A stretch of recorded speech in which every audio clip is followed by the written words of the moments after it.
लोकप्रिय सांसद जिन्हें जोधपुर की जनता ने तीसरी बार जीत का आशीर्वाद दिया है, और उस आशीर्वाद को देश के प्रधानमंत्री आदरणीय नरेंद्र भाई मोदी ने पुनः तीसरी बार कैबिनेट में लेकर के जो जोधपुर का मान बढ़ाया है, उनके लिए मैं उनका हार्दिक आभार व्यक्त करूंगा। इसी के साथ में मैं स्वागत और अभिनंदन करूंगा हमारे पार्टी के सभी वरिष्ठ जनप्रतिनिधिगण, जैसलमेर के जनप्रतिनिधि आदरणीय एमएलए आदरणीय छोटू सिंह जी, फलोदी के एमएलए आदरणीय पप्पाराम जी, पोखरण के एमएलए आदरणीय प्रतापपुरी जी, हमारे जोधपुर के वरिष्ठतम और राज्यसभा सदस्य आदरणीय राजेंद्र गहलोत जी, दूधसागर क्षेत्र के विधायक आदरणीय देवेंद्र जोशी जी, जोधपुर शहर के विधायक आदरणीय अतुल बंसाली जी, क्षेत्र के विधायक आदरणीय बेराराम जी सियोल। मैं आदरणीय मंत्री जी से निवेदन करूंगा कि वो प्रेस में वार्ता करें। सामान्य अध्यक्ष जी, आज इस प्रेस वार्ता में उपस्थित भारतीय जनता पार्टी के सभी वरिष्ठ नेता, सभी जनप्रतिनिधिगण और जोधपुर के मीडिया जगत से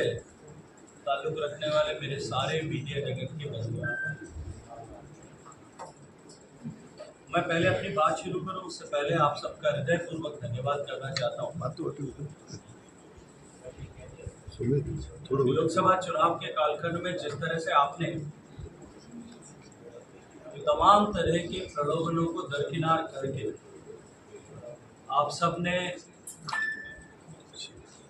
जिस तरह से निष्पक्ष रूप से जनता के सामने सच को सच जो है साहस के साथ में रखा, वो निश्चित रूप से अभिनंदनीय। सच को सच कहने की आपके साहस के चलते हुए आप लोगों पर कई तरह के झूठे लांछन भी भाषणों के दौरान लगाए गए। अपने भाषणों के दौरान कई लोगों ने आलोचनाएं भी की, लेकिन फिर भी आपने पत्रकारिता धर्म को जिस तरह से निभाया वो निश्चित ही अभिनंदन के योग्य भी है, आभार ज्ञापित करने के योग्य भी है और धन्यवाद करने के योग्य भी है। मैं सभी मीडिया के साथियों का हृदयपूर्वक धन्यवाद करता हूँ, आप सबका अभिनंदन करता हूँ। मित्रों, देश ने एक बार फिर सम्मानीय नरेंद्र मोदी जी के नेतृत्व में एनडीए को पूर्ण बहुमत की सरकार बनाने का आशीर्वाद दिया और 6 दशक के बाद पहली बार 3 बार लगातार एक ही घटक को, एनडीए को पूरे बहुमत की सरकार बनाने का आशीर्वाद देश की जनता ने दिया। 2014 में जिन आशाओं, अपेक्षाओं, आकांक्षाओं के साथ में जनता ने भारतीय जनता पार्टी को मतदान किया था, उस समय की जिन परिस्थितियों से भारत पीड़ित था, उससे बाहर निकलने के लिए जो मतदान किया था, उस व्यवस्था को बदलने के लिए जो मतदान किया था, उसके परिणाम स्वरूप पहली बार एक बड़े बहुमत की सरकार, पूर्ण बहुमत से भी ज्यादा बहुमत की सरकार एनडीए के घटक की बनी थी। जो वादा हम देश की जनता के सामने लेकर के गए थे, वादों पर खरा उतरते हुए सरकार ने जिस तरह से काम किया, उसके परिणाम स्वरूप 5 साल बाद जब फिर हम जनता की अदालत में गए तो देश की जनता ने एक बार फिर एनडीए पर भरोसा जताते हुए एक प्रचंड बहुमत की सरकार बनाने का आशीर्वाद दिया। पिछले 10 साल के कालखंड में जिस तरह से देश की सरकार ने एक तरफ गरीबों के जीवन में परिवर्तन लाने के लिए काम किया, दूसरी तरफ देश के इंफ्रास्ट्रक्चर को विकसित भारत बनाने के संकल्प को पूरा करने की दिशा में विकसित भारत की आवश्यकताओं के अनुरूप इंफ्रास्ट्रक्चर बने, इस दृष्टिकोण से काम किया। देश की सीमाओं को सुरक्षित किया, देश में आतंकवाद में कमी की, आतंकवाद के प्रति, भ्रष्टाचार के प्रति जीरो टॉलरेंस की नीति के साथ में काम किया। आर्थिक दृष्टिकोण से देश को सशक्त बनाते हुए जहां देश की दुनिया की लगभग सब बड़ी अर्थव्यवस्थाएं आज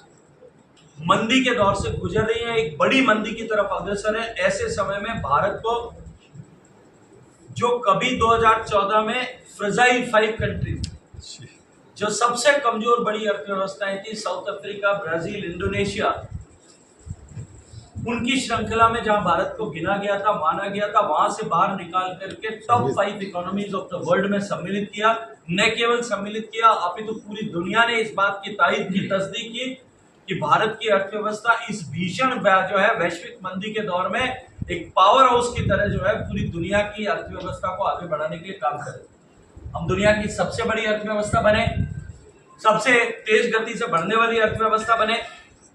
5वीं सबसे बड़ी अर्थव्यवस्था बने और अब तीसरी सबसे बड़ी अर्थव्यवस्था बनने की दिशा में आगे जा रहे हैं। आर्थिक दृष्टि से भारत को सशक्त और संपन्न बनाने के साथ साथ में भारत को आने वाले समय की आवश्यकताओं के अनुरूप भारत को निर्माण की कैपिटल ऑफ मैन्युफैक्चरिंग बनाने के लिए और विशेष रूप से भविष्य के लिए आवश्यक सारी वस्तुओं और हाई वैल्यू गुड्स का निर्माण भारत में हो, इस दृष्टिकोण से जो काम पिछले 5 साल में किया उसका परिणाम भी अब हमको दिखाई देने लगा है।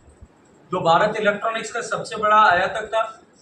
जो भारत मोबाइल हैंडसेट्स का सबसे बड़ा आयातक था, आज दुनिया का दूसरा बड़ा मैन्युफैक्चरर बना है और दूसरा बड़ा एक्सपोर्टर भी बन गया। इलेक्ट्रॉनिक्स की दृष्टिकोण से भी बात करें, हम 1 लाख करोड़ रुपए का एक्सपोर्ट करने वाले देश बने। भारत की सीमाएं सुरक्षित हुई, भारत ने आर्थिक दृष्टिकोण से जो है प्रगति की, भारत ने स्थायी सरकार देकर के गरीबों के जीवन में परिवर्तन लाने में सफलता प्राप्त की और देश जो एक आत्मविश्वास की कमी से जूझ रहा था और ये लगता था कि देश के लोगों को कि ये सरकारें और ये लोकतांत्रिक व्यवस्था में देश कभी बदल नहीं पाएगा, आज देश के 140 करोड़ लोग, चाहे वो किसी भी राजनीतिक प्रतिबद्धता से जुड़े होंगे, जाहिर तौर पर अगर कहने का साहस नहीं कर पाते होंगे अपनी राजनीतिक प्रतिबद्धताओं की मजबूरियों के चलते हुए, लेकिन अकेले में बैठकर वो भी कहते हैं कि निश्चित ही देश बदल रहा है और देश बदल सकता है। आज देश इस भरोसे से, इस आत्मविश्वास से लबरेज होकर के विकसित भारत बनेगा, इस संकल्प के साथ में जुटा है। और ऐसे समय में देश की जनता ने एक बार फिर भारत विकसित बने इस लक्ष्य को प्राप्त करने के लिए देश की जनता ने तीसरी बार एनडीए को पूरे बहुमत की सरकार बनाने का आशीर्वाद दिया। हम सब ने देखा चुनाव में किस तरह की भ्रांतियां पैदा की गई, समाजों के बीच में दूरियां पैदा की गई, समाज के सामाजिक ताने बाने को डिस्टर्ब करके जाति के आधार पर दूरियां पैदा करने की कोशिश की गई। लेकिन फिर भी देश के मतदाताओं ने एक परिपक्व मतदाता और नागरिक होने का परिचय देते हुए देश की आवश्यकता के अनुरूप, देश के हित में फैसला करते हुए नरेंद्र मोदी जी के नेतृत्व में एनडीए को पूर्ण बहुमत की सरकार बनाने का आशीर्वाद दिया है। भारत की सरकार तीसरी बार प्रधानमंत्री बनने के साथ ही जिस तेज गति के साथ से सरकार ने काम करना प्रारंभ किया है, जहां हमने छोड़ा था 2024 के चुनाव की आचार संहिता लगने से पहले, सामान्यतया सरकार के आखिरी पड़ाव में, आखिरी 6 महीने में सरकार चुनाव के मोड में घुस जाती है, आगे की चीजों पर अपनी दृष्टि बंद कर देती है। लेकिन चुनाव घोषित होने के समय तक, जब हम लोगों के टिकट डिक्लेयर हो गए थे, उसके बाद में भी सरकार 2 तरह के विषयों पर काम कर रही थी और हम सब अधिकारियों के साथ में बैठ करके उन दोनों तरह की योजनाओं पर काम कर रहे थे। एक, 2047 के विकसित भारत बनाने का प्रारूप क्या होगा और उसके फुटस्टेप्स क्या होंगे, किस मार्ग से होकर के बनेगा, उसके ऊपर बृहत्तर डिस्कशन हुए, करोड़ों लोगों से उसके ऊपर चर्चाएं हुई, 20 लाख से ज्यादा अलग अलग स्टेक होल्डर से उसमें बातचीत हुई और एक होलिस्टिक रोड मैप 2047 का बना। और दूसरा, इस अनुक्रम में आने वाले 100 दिन का, 120 दिन का एजेंडा क्या होगा और 120 दिन में सरकार के निर्णयों को सफलता के साथ में लागू करेगी। हर डिपार्टमेंट ने, हर मिनिस्ट्री ने उस पर काम किया है। इस तरह से सरकार इस भरोसे के साथ में कि हम वापस आने वाले हैं, देश की जनता में आशीर्वाद देगी, एक दिन का भी व्यवधान किए बिना, एक भी दिन का गंवाए बिना सरकार कंटिन्यूटी के मोड में काम कर रही है। आप सबकी शुभकामनाओं से, आप सबके आशीर्वाद से मुझे सम्मानित प्रधानमंत्री जी ने पिछली बार जो सरकार का पिछले टेन्योर का सबसे बड़ा डिलीवरेबल था, पानी का विषय, उस पर काम करने का सौभाग्यपूर्ण अवसर दिया था। और अब की बार आने वाले समय में हमारे देश की इकोनॉमी का जो सबसे बड़े 4 ड्राइवर्स होंगे, उनमें से एक ड्राइवर जो सबसे बड़ा वर्टिकल होगा, उन 4 वर्टिकल होंगे, उनमें से एक वर्टिकल पे काम करने की जिम्मेदारी सौंपी है। और क्योंकि राजस्थान की धरती टूरिज्म की धरती है, टूरिज्म की महत्ता की धरती है, और दूसरा जो मेरा मंत्रालय जो है संस्कृति की धरती है साथ ही, क्योंकि संस्कृति मंत्रालय भी मेरे पास में है। ये राग रंग की धरती है, ये साहित्य की धरती है, ये पुराने इतिहास की धरती है, ऐतिहासिक धरोहरों की धरती है। देश भर में ऐसी सारी ऐतिहासिक धरोहरों को संजोते हुए देश की संस्कृति के आधार पर, देश की संस्कृति के विभिन्न अंग उपांग के आधार पर, देश की संस्कृति की विविधता के आधार पर, देश की भौगोलिक विविधताओं के आधार पर हम देश में किस तरह से टूरिज्म को बढ़ा सकें, इस पर विस्तार से जिस तरह से माननीय प्रधानमंत्री जी के नेतृत्व में काम हुआ है, उसको और आगे बढ़ाने के लिए हम सब लोग मिलकर के काम करें। आपकी जानकारी के लिए मैं विषय बता दूं कि वर्ल्ड हेरिटेज कमेटी जो यूनेस्को की एक कमेटी है, जिसमें यूनेस्को के 195 सिग्नेटरी देश सदस्य हैं, भारत भी उसका सदस्य है, और सन 60 के दशक से भारत उसका सदस्य है, और 195 देश सदस्य है। हर देश को 4 साल के लिए उसकी एग्जीक्यूटिव कमेटी में काम करने का सौभाग्य मिलता है। उसके बाद 6 साल तक के लिए वो कूलिंग ऑफ में जाता है, फिर वापस 4 साल बाद में अवसर मिलता है। भारत अब तक 4 बार एग्जीक्यूटिव का मेंबर रह चुका है, लेकिन पहली बार मुझे प्रसन्नता है कि मुझे यह सौभाग्यपूर्ण अवसर मिला है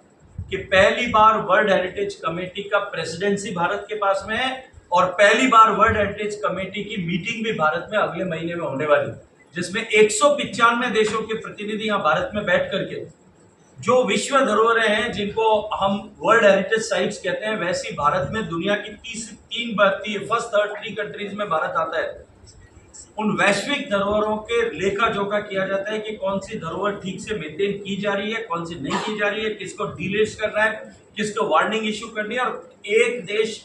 नई धरोहर को, कौन सी धरोहरों को अब की बार हम सेलेक्ट कर सकते हैं, उसका निर्णय होगा।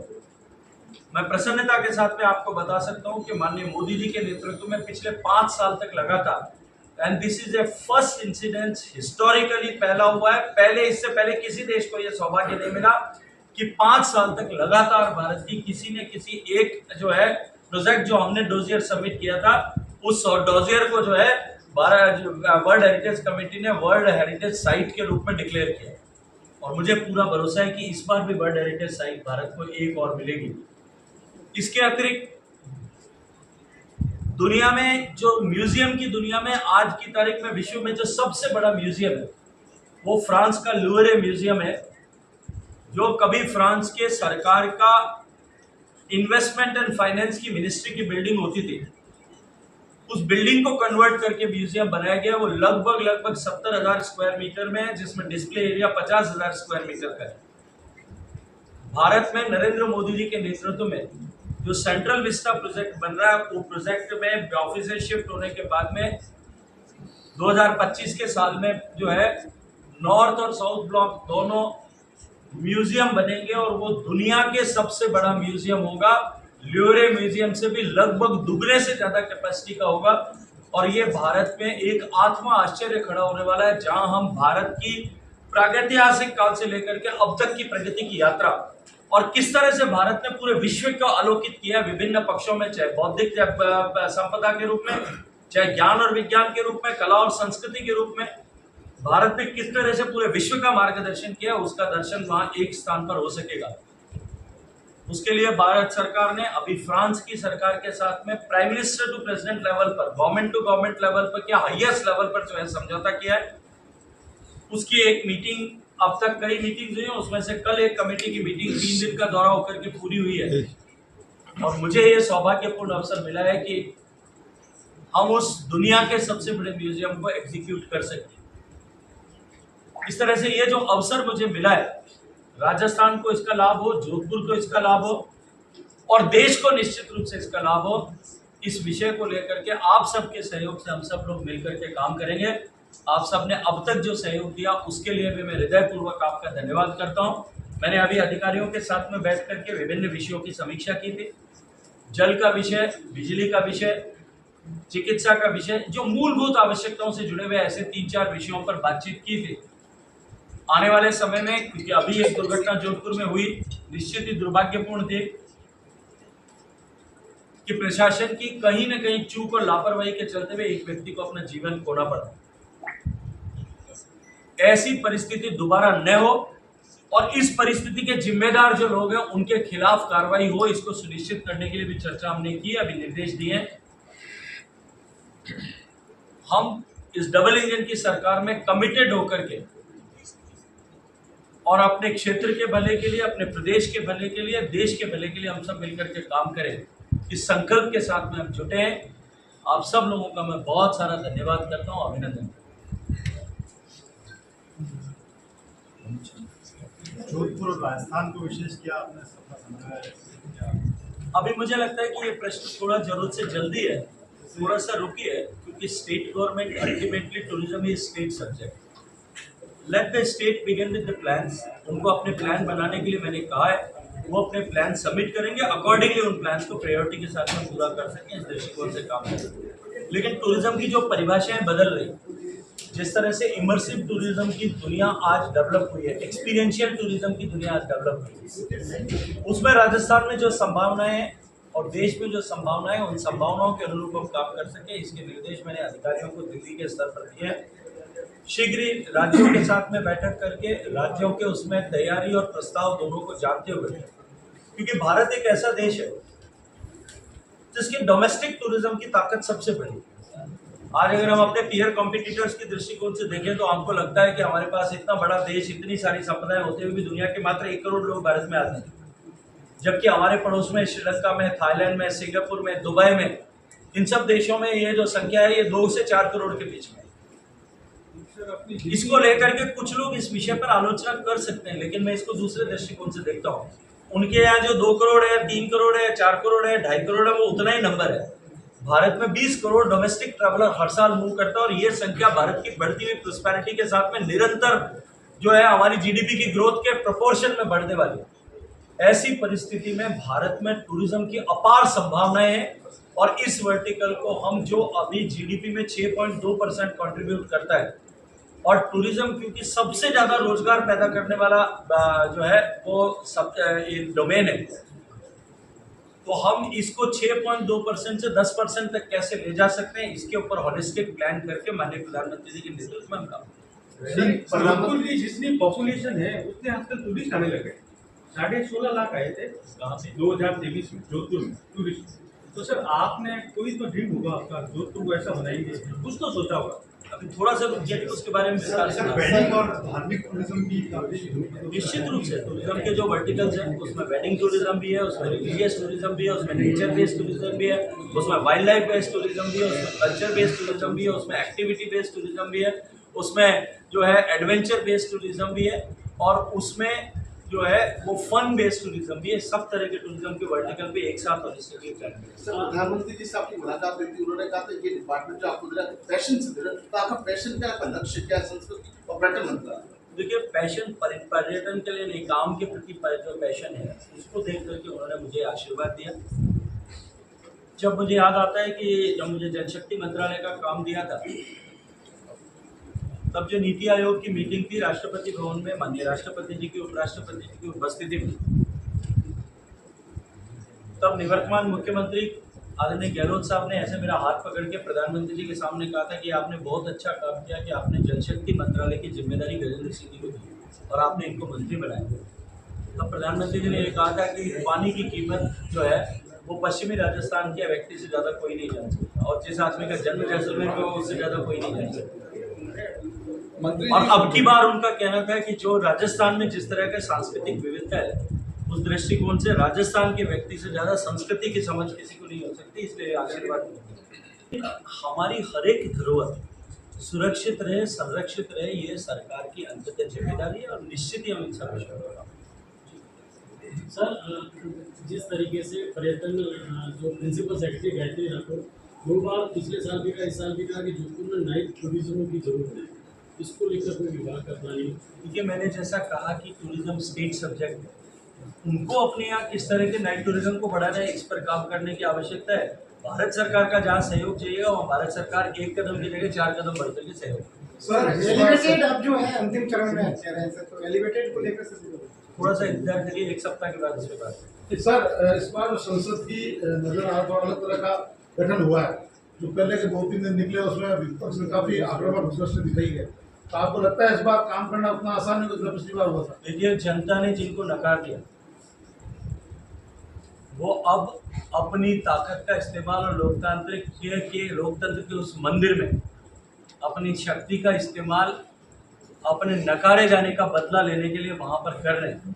लेकिन मैं ये मानता हूँ कि देश की जनता सब कुछ देख रही है और ऐसा कृत्य करने वाले लोगों को, जिनको देश की जनता की आवाज़ बनने के लिए, देश की जनता का भला करने के लिए चुन करके भेजा गया है, वो अपनी राजनीतिक महत्वाकांक्षाओं से को पूरा करने के लिए उसमें व्यवधान कर रहे हैं। मुझे लगता है कि जनता उसका हिसाब किताब देगी। टूरिज्म इंडस्ट्री जिसके अब आप सर्वे शर्मा है, जैसे अभी आपने कहा कि स्टेट का मैटर है, वैसे अगर रेवेन्यू को जनरेट करने की बात करें तो चाहे ट्रैवल इंडस्ट्री है, परिवहन विभाग के पास चला जाता है, आर्कियोलॉजिकल सर्वे के पास चला जाता है, उसका धरोहर जो संरक्षण विभाग है वो अलग है। तो रेवेन्यू जनरेट करने के लिए तो टूरिज्म और प्राइवेट सेक्टर बहुत ज़्यादा डेवलप है इसके अंदर, तो सरकार ही उसमें कैसे कर पाएगी? देखिए, सरकार इस डेस्टिनेशन से फैसिलिटेटर की तरह वहाँ की सड़क जाने की अगर ठीक नहीं होगी तो टूरिस्ट इनकन्वीनियंस होगी, वो कभी पूरा नहीं होगी। वहाँ अगर बिजली यथेष्ट मात्रा में न मिलती हो, वहाँ अगर पानी ठीक से न मिलता हो, इन सब की व्यवस्थाओं की जिम्मेदारी सरकार की है। सरकार उन सब व्यवस्थाओं की पूर्ति के लिए काम करे। हम नए टूरिज्म डेस्टिनेशन कैसे क्रिएट करें? आज मैं आपको एक उदाहरण देना चाहूँगा। हमारे पास में जवाई में एक नया टूरिज्म डेस्टिनेशन पूरा खड़ा हो गया 10 साल पहले, जिसका वजूद नहीं था। आज वहाँ 200 से ज़्यादा रिजॉर्ट है। सरकार को सिर्फ उसमें फैसिलिटेटर की तरह वहाँ तक सड़क की सुविधाएं पहुँचाना है, वहाँ का जंगल सुरक्षित रहे, वहाँ के जंगली जीव सुरक्षित रहें, केवल उसके ऊपर चिंता करने का विषय। बाकी ये सेक्टर जो है पूरी दुनिया में प्राइवेट पब्लिक दोनों की पार्टनरशिप और उनके दोनों के साझे सहयोग से ही काम करता है। सर एज ए सांसद सवाल पूछ रहा हूँ मैं आपसे। आप सांसद हो, मैं सांसद हूँ। सर ये बताएं, पहले कार्यकाल में सेना का पीआरओ ऑफिस चला गया, अब है जो आपका जल मंत्रालय जाने के साथ साथ जो है सेंट्रल वाटर बोर्ड का ऑफिस भी चला गया या क्षेत्रीय रह गया, तो ये क्या है सर? देखिए, सेंट्रल वाटर बोर्ड का ऑफिस यहाँ से नहीं है। सेंट्रल वाटर बोर्ड का यहाँ जो ऑफिस है वो यहाँ मेरे टाइम में आया है, ऑफिस चला गया। स्टेट इंफॉर्मेशन को ब्रश करो। जो यहाँ से गया है या जाने की जो कवायद हुई है वो स्टेट GWD का ऑफिस है, स्टेट ग्राउंड वाटर डिपार्टमेंट का। मैंने सम्माननीय मुख्यमंत्री जी को चिट्ठी लिखी है और जो है विभाग के सचिव को भी ये निर्देश दिया है कि इसको एक बार रीथिंक करना चाहिए, रिकॉर्ड करना चाहिए। ये सारे MLA साथी यहाँ बैठे, मैं इनसे भी कहूँगा कि जाकर सरकार में, प्रदेश की सरकार में, ये पूर्ण रूप से प्रदेश की सरकार का विषय है। ये जोधपुर का जो हक है ये न मारा जाए, इसके ऊपर इन सबको भी चर्चा करने की विषय आवश्यकता है। मैं ऑलरेडी मुख्यमंत्री से और चीफ सेक्रेटरी से दोनों से इस विषय पर बात करूँगा। Thank you.